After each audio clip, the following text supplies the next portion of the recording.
నిజంగా ఇదే విషయానికి వస్తే ప్రజలు ఎందుకు నీకు ఓటేశారు చంద్రబాబు నాయుడు గారు అని చెప్పి ఫస్ట్ చంద్రబాబు నాయుడు ఆలోచన చేయాలి.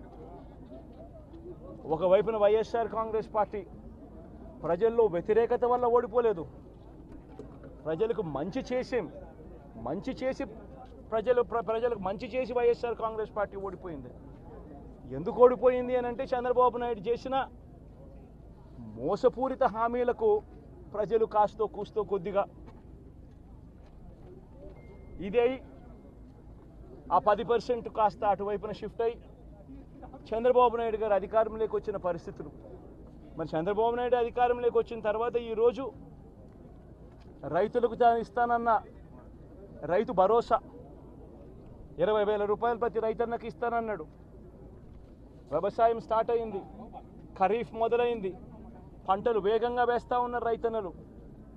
ఇంతవరకు రైతు భరోసా 10,000-20,000 రూపాయలు ఇస్తానన్న దానికి అతి గతి లేదు. బడులు మొదలయ్యాయి. అమ్మఒడి కింద జగన్ 15,000 ఇస్తాను అని అంటే కాదు, చంద్రబాబు నాయుడు వస్తే ఎంతమంది పిల్లలు ఉంటే అంతమందికి ఇస్తాడు, ప్రతి ఒక్కరికి 15,000 ఇస్తాడు అని చెప్పారు. రాష్ట్రంలో 1 కోటి మందికి పైగా బడియీడు పిల్లలు ఉన్నారు. బడులు స్టార్ట్ అయ్యాయి. ఆ ప్రతి తల్లి కూడా అడుగుతూ ఉంది, తల్లికి వందనం అని పేరు పెట్టావు, అమ్మఒడి అనే పథకాన్ని పేరు మార్చావు, మరి ఆ డబ్బులు ఏమైనాయని చెప్పి గవర్నెన్స్ మీద కాస్త ధ్యాస పెట్టి ఆ తల్లులకు ఇచ్చే డబ్బులు ఇచ్చే కార్యక్రమం చూడండి. రైతులకు ఇచ్చే రైతు భరోసా 20,000 ఇస్తామన్నారు, ఇచ్చే కార్యక్రమం చూడండి. ప్రతి అక్క చెల్లెమ్మకు 18 ఏళ్ళు పైబడిన ప్రతి అక్క చెల్లెమ్మకు ప్రతి ఒక్కరికి 1,500 రూపాయలు ఇస్తామని చెప్పారు. అంటే సంవత్సరానికి 18,000 రూపాయలు. రాష్ట్రంలో 4,12,00,000 మంది ఓటర్లు ఉండరని చెప్పి మొన్నలే లెక్కలు తేలాయి.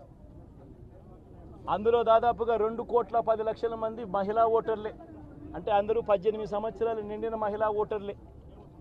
మరి 2,10,00,000 మంది ఈ మహిళా ఓటర్లందరూ కూడా 18 ఏళ్ళు నిండిన ఈ మహిళా ఓటర్లందరూ కూడా వీళ్ళందరూ కూడా ఈరోజు అడుగుతూ ఉన్నారు, 1,500 రూపాయలు ప్రతి నెల ఇస్తానన్నావు, ఏమైంది ఈ 1,500 రూపాయలు ఇచ్చే కార్యక్రమాలు అని చెప్పి అడుగుతూ ఉన్నారు. వాటి మీద ధ్యాస పెట్టే కార్యక్రమం చంద్రబాబు నాయుడు చేయాలి. ఇవేవి కూడా చేయకుండా కేవలం భయాందోళనలు క్రియేట్ చేయాలి, రాష్ట్రంలో రావణ కాష్టం సృష్టించాలి, దొంగ కేసులు పెట్టాలి, ఇరికించాలి, ఆస్తులను ధ్వంసం చేయాలి.